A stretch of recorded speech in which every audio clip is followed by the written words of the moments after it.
अस्सलाम वालेकुम जी। अच्छा, तो हम लोग ऑब्जेक्ट ओरिएंटेड प्रोग्रामिंग पढ़ रहे हैं। तो इसके अंदर हम लोगों ने जो लास्ट लेक्चर के अंदर एक टॉपिक कवर किए थे, that was mainly about what is object oriented programming. And after that we covered, after discussing four major pillars of object oriented programming, that were abstraction, encapsulation, inheritance and polymorphism. uh, हम अगले topic पर पहुंचे, that was about कि classes हमारे पास क्या होगी। ठीक है। तो हमने कहा कि क्लास की डेफिनेशन हमारे पास क्या होगी। उसके लिए हम लोगों ने क्लास का कीवर्ड लिखा था और उसके साथ हम लोगों ने क्लास का एक नेम डिफाइन कर दिया। आफ्टर दैट हमने कहा कि हर क्लास के अंदर मेनली अभी तक जो हम लोगों ने पढ़ा है वो होता है कि क्लास के अंदर हमारे पास दो टाइप के हमारे पास डेटा हो सकता है। ठीक है। बाय डिफॉल्ट क्लासेस हमारे पास प्राइवेट होती हैं। हम यहाँ पर प्राइवेट कीवर्ड ना भी लिखें फिर भी क्लासेस हमारे पास प्राइवेट हो, जो हमारे पास पैरामीटर्स होंगे या जो डेटा मेंबर्स होंगे या एट्रीब्यूट्स इन्हें हम कह रहे हैं, वो तमाम के तमाम हमारे पास प्राइवेट होंगे। लाइक हमने कह दिया कि जी स्ट्रिंग नेम हमारे पास प्राइवेट होगा, इंट एज हमारे पास प्राइवेट होगी, और उसके साथ साथ हम एक और पैरामीटर कर लेते हैं। फॉर एग्जांपल हम कहते हैं कि हमारे पास इंट कांटेक्ट। ठीक है जी, ये हमारे पास प्राइवेट हो गया। तो हमारे पास अब ये प्राइवेट एट्रीब्यूट्स है, तो फिर इसके साथ साथ हमारे पास कुछ ना कुछ पब्लिक एट्रीब्यूट्स भी होंगे। अमंग दो एट्रीब्यूट्स लेट से हम कहते हैं कि जी हमारे पास वॉइड सेट नेम, और इसके अंदर हमने एक पैरामीटर पास कर दिया जिसके अंदर हमने क्या दिया कि जी वो हमारे पास होगा इंटीजर एक्स। ये कुछ भी हो सकता है। ये वो वैल्यू होगी जो हमें मेन के अंदर से यूजर प्रोवाइड करेगा। तो हमने कह दिया कि जो वैल्यू यूजर ने हमें प्रोवाइड की है वो हमारी क्लास के प्राइवेट मेंबर को एक्सेस कर दें। क्योंकि डेटा मेंबर हमारे पास प्राइवेट है, यहाँ पर नेम प्राइवेट है, तो हम इसको डायरेक्ट एक्सेस नहीं कर सकते। Outside the class we can not access this data member. So to assign a value to this member, we need a supporting variable, that is some input from outside the class. ये वो input होगी जो कि हमें मिलेगी एक function के through. ये फंक्शन को हम जब भी वैल्यू पास करेंगे, क्योंकि हमने कहा कि प्राइवेट मेंबर्स को तो हम एक्सेस नहीं कर सकते, लेकिन जो हमारे पास पब्लिक मेंबर्स हैं ये हमारे पास आउटसाइड द क्लास एक्सेसिबल है। ठीक है जी। तो यहाँ पर हम इसकी डेफिनेशन कर सकते हैं। तो यहाँ पर जो हमने क्लास के अंदर जो फंक्शन की डेफिनेशन दे रहे हैं इसको हम कहते हैं इनलाइन फंक्शन।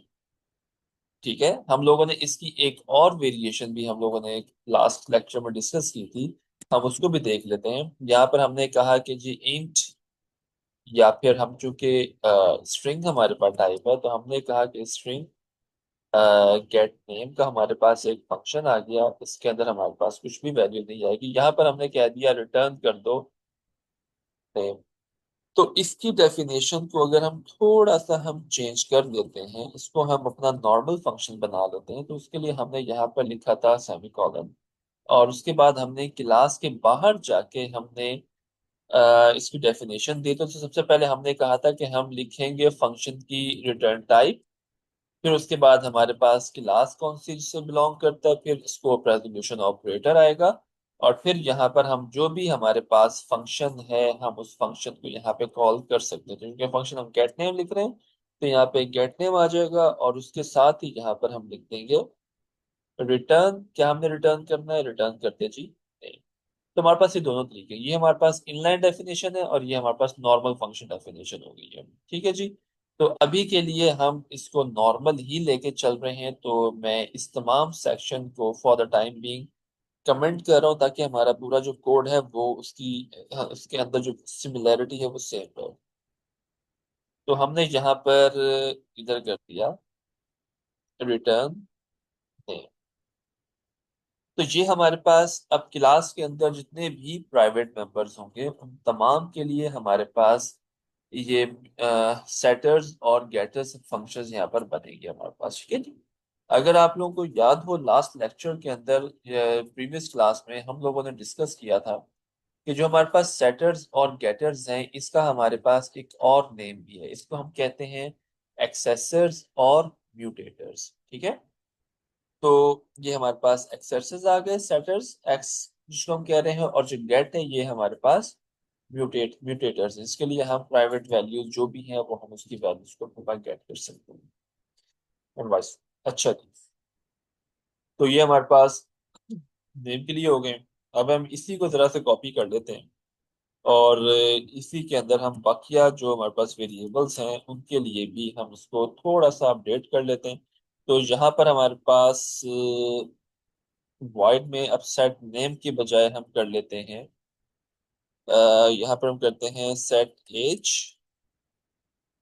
इसको स्ट्रिंग के बजाय हम कर देते हैं इंट। इससे हमें ज्यादा से अपना कोड चेंज नहीं करना पड़ेगा। Age is equal to this. और स्ट्रिंग के बजाय यहाँ कर देते हैं इंट। नेम के बजाय कर देते हैं गेट एज। और रिटर्न में कर देते हैं एज। चलिए, उसके बाद नेम है, तो नेम को हमने रिप्लेस कर दिया। हमारे पास थर्ड वेरिएबल है, दैट इज कॉन्टेक्ट। और यहाँ पर हमने स्ट्रिंग के बजाय यहाँ पर कर दिया हमने इंट। और इधर हमने कर दिया contact is equal to x int और गेट कॉन्टेक्ट, और रिटर्न हमने कर दिया कॉन्टेक्ट। ठीक है जी। तो ये हमारे पास हमारी क्लास एक कंप्लीट हो गई है। इस क्लास के अंदर हमारे पास एक्सेसर्स और म्यूटेटर्स दोनों हम लोगों ने डिफाइन कर ली। अब अगला क्वेश्चन जो था वो जो कि हम लोगों ने अपनी लास्ट क्लास में डिस्कस किया था, that was about how we can access the class outside the function. ठीक है जी। अब हमें किस तरह से क्लास को एक्सेस करना? To access a class, first of all, as we have already done before, we need to create an object. So we call it person, let's suppose p1. And to access these variables, as you can see, we cannot access the private data members. हमारे पास जो भी है तमाम public functions है, यहाँ पर हमें कोई भी प्राइवेट डेटा मेंबर यूज नजर नहीं आ रहा। अभी चूंकि हम लोगों ने पहले वैल्यूज असाइन करनी है, तो हम लोगों ने यहाँ पर सेट फंक्शन का कॉल किया। अब भी एक्सपेक्ट कर रहा है कोई स्ट्रिंग वैल्यू, तो स्ट्रिंग में हमने लिख दिया यहाँ पर Ali. This is the name that we have pass to a function now. Second variable is p1 dot set age. तो सेट एज के अंदर हम कह देते हैं द एज इज 21। और p1 डॉट कॉन्टेक्ट, तो हमने यहाँ पर कर दिया सेट कॉन्टेक्ट, और हमने इसको एक वैल्यू दे दी 1234। ठीक है जी। तो अब हमारे पास क्लास क्रिएट हो गई, और हमने क्लास के डेटा मेंबर्स को वैल्यूज भी असाइन कर दी है। अब हमने इसको सिंपली एक्सेस करना है।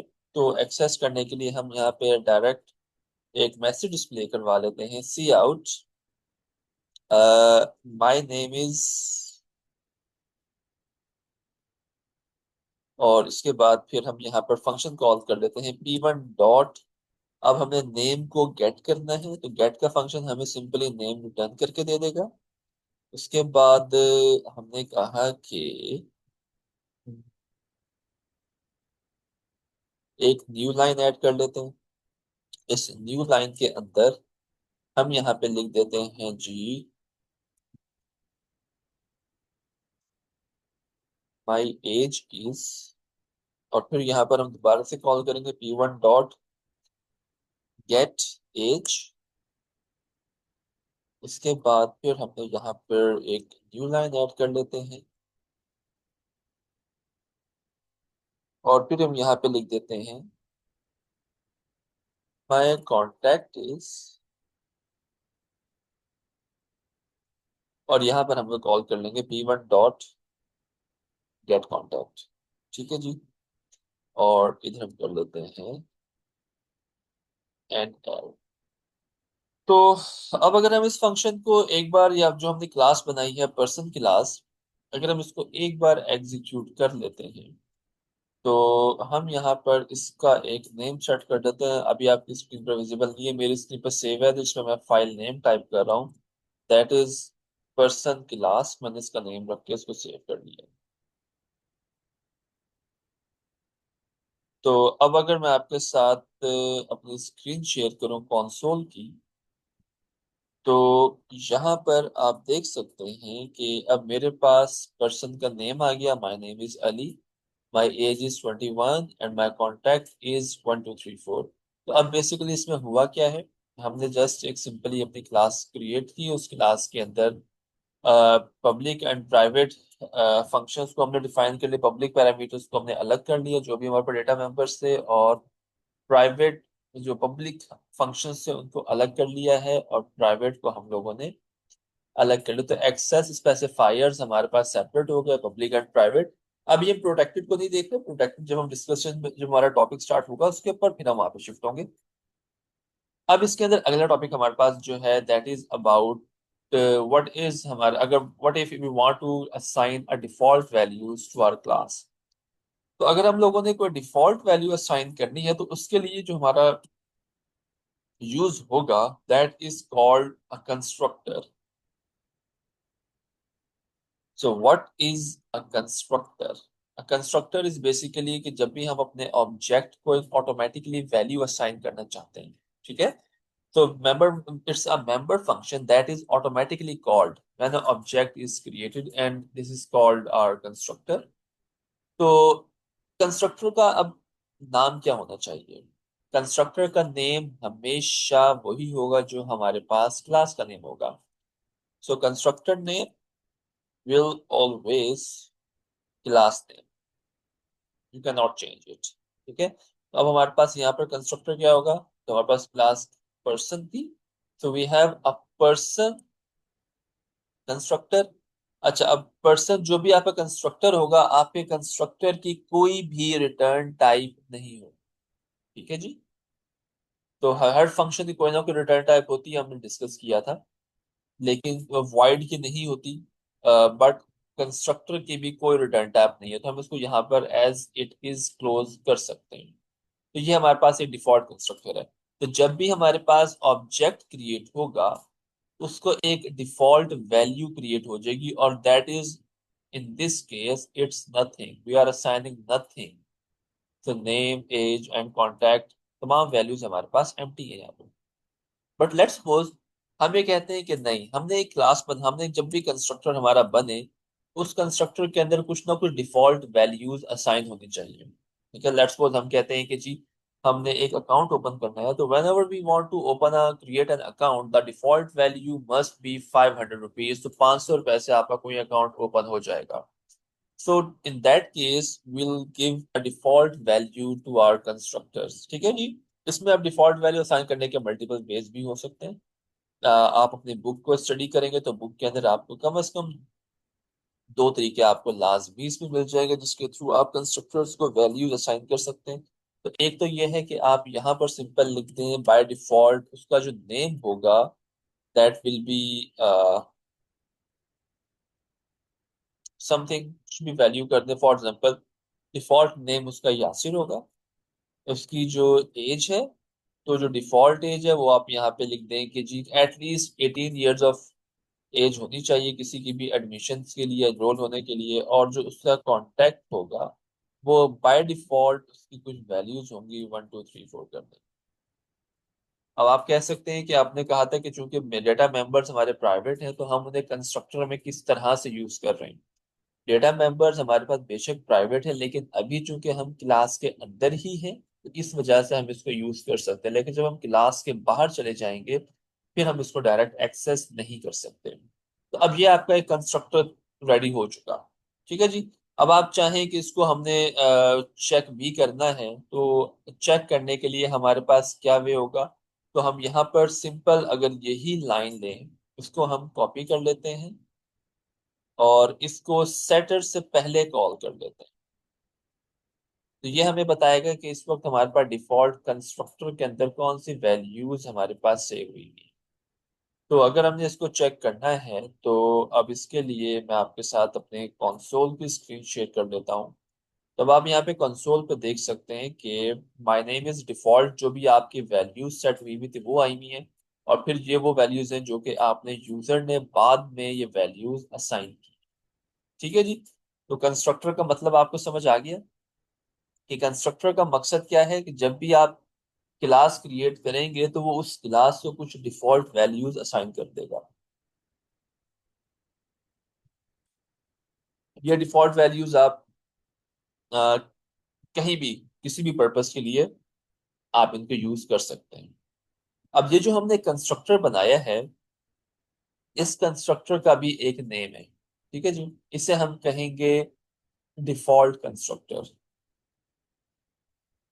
तो इसको अगर हम यहाँ पर लिखें तो ये पर हमारे पास आएगा आ,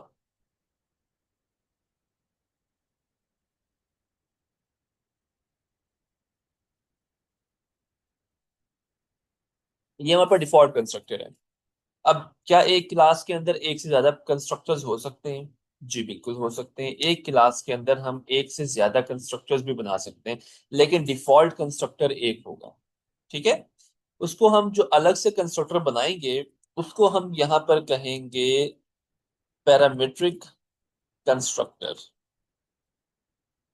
अब जैसा आप लोगों को नाम से आइडिया हो चुका कि इसका नाम चूंकि पैरामीट्रिक कंस्ट्रक्टर है, तो इट मींस कि इस कंस्ट्रक्टर के अंदर हमारे पास पैरामीटर्स भी होंगे। तो अब पैरामीटर्स को हम किस तरह से डिफाइन करेंगे, वो भी हमारे पास एक मेथड है। उसमें हम सिंपल क्या करेंगे, हम यहाँ पर लिखेंगे क्लास नेम हमारे पास है पर्सन। तो पर्सन के अंदर हम अब यहाँ पे कुछ ना कुछ पैरामीटर्स लिख सकते हैं। मैं कह सकता हूँ फॉर एग्जांपल पैरामीटर्स हम यहाँ पर ऐड कर देते हैं, फॉर एग्जांपल स्ट्रिंग एक्स, और उसके बाद फिर इंट ए फॉर एज, और इंट सी फॉर कॉन्टैक्ट। ठीक है जी। और इसके अंदर हम यहाँ पर लिख देंगे कि name is equal to X, age is equal to A, और कॉन्टैक्ट इज इक्वल टू सी।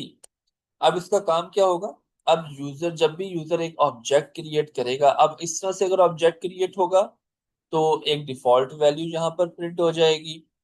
अगर यूजर यहाँ पर लिख देता है पैरामीट्रिक कंस्ट्रक्टर बना रहा है, वो उसको कॉल करना चाह रहा है, तो ऑब्जेक्ट क्रिएट होगा, और साथ ही वो उस ऑब्जेक्ट के अंदर कुछ वैल्यूज पास कर देगा। ठीक है जी। वो यहाँ पे लिख देता है फहद, और यहाँ पे कर देगा फॉर एग्जाम्पल 12, और यहाँ पे कर देगा 2 3 4 5।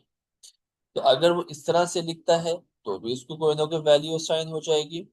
और अगर वो इसके अलावा कोई और मेथड यूज करना चाह रहे हैं तो वो भी हम जो डिफरेंट मेथड्स हैं वो ये भी है कि फॉर एग्जांपल मैं यहाँ पे सिर्फ और सिर्फ नेम असाइन कर देता हूँ, बाकी वैल्यू असाइन नहीं करता, तो बाकी सबको बाय डिफॉल्ट नल कर देगा या जीरो सेट कर देगा depending upon the data type.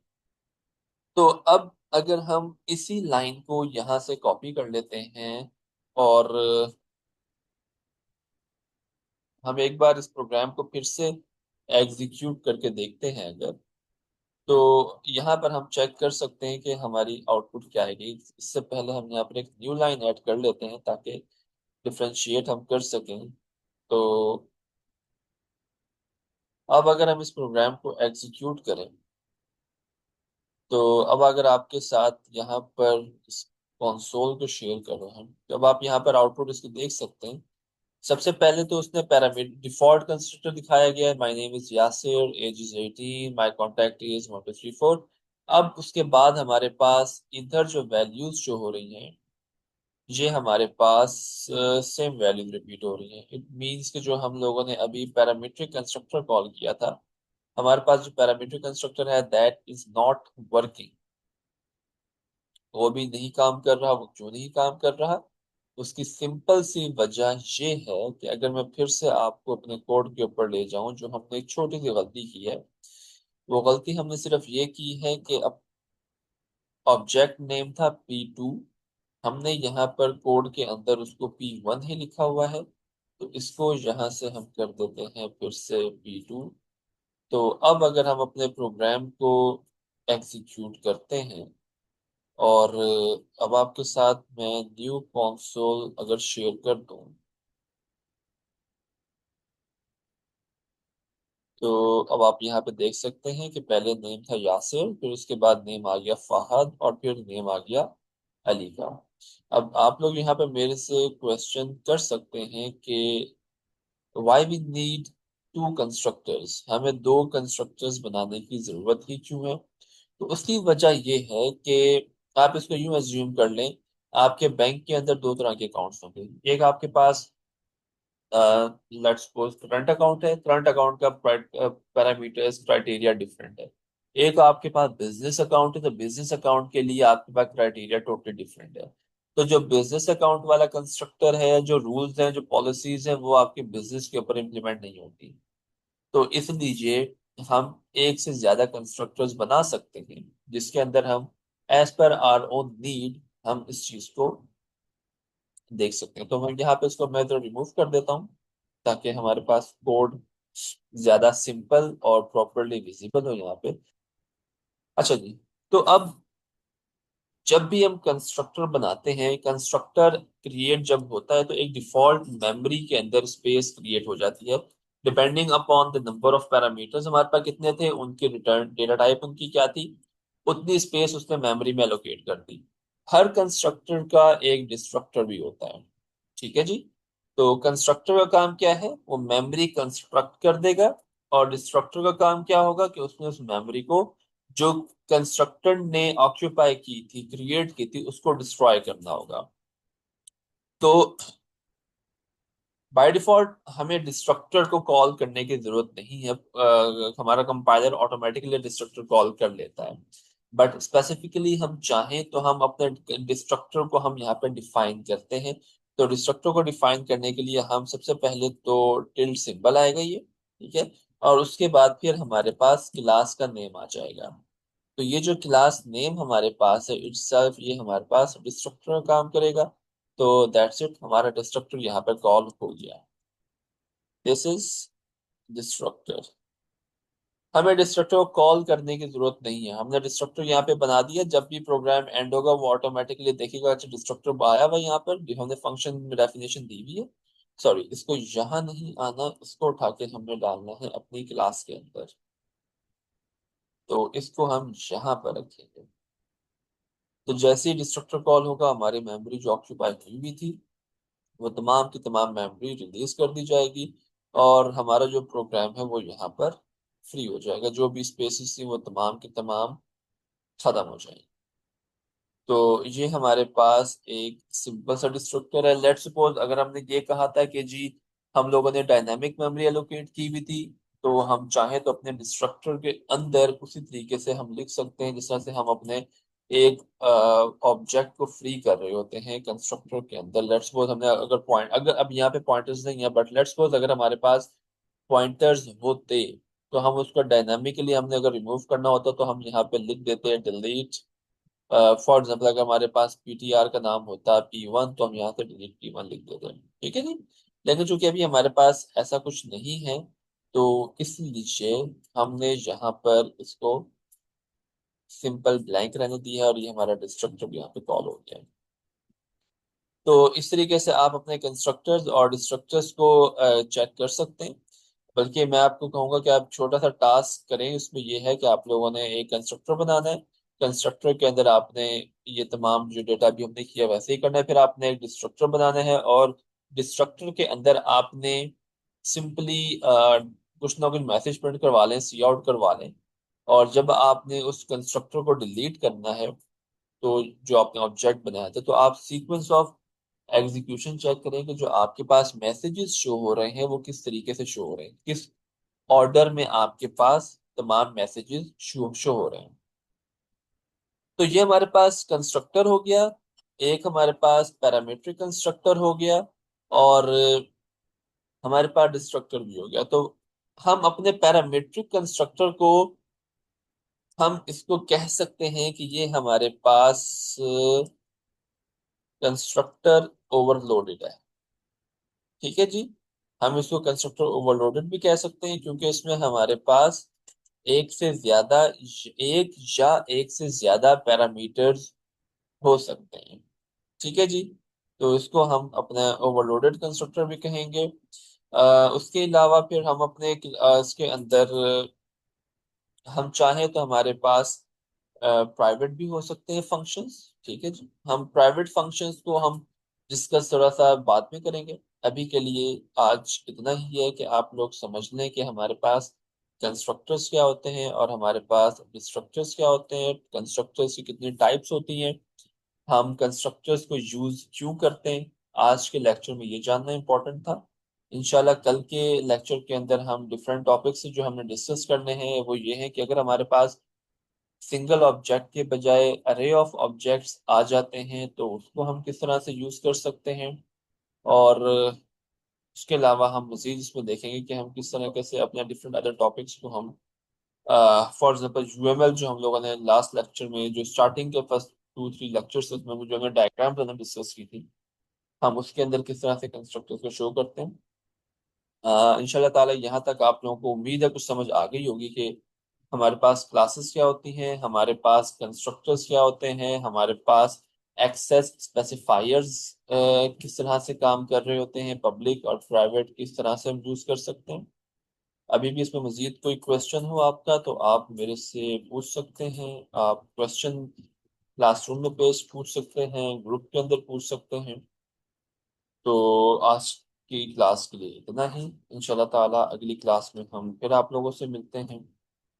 Till then कोई क्वेश्चन है तो आप मुझे डायरेक्ट पूछ सकते हैं। शुक्रिया जी।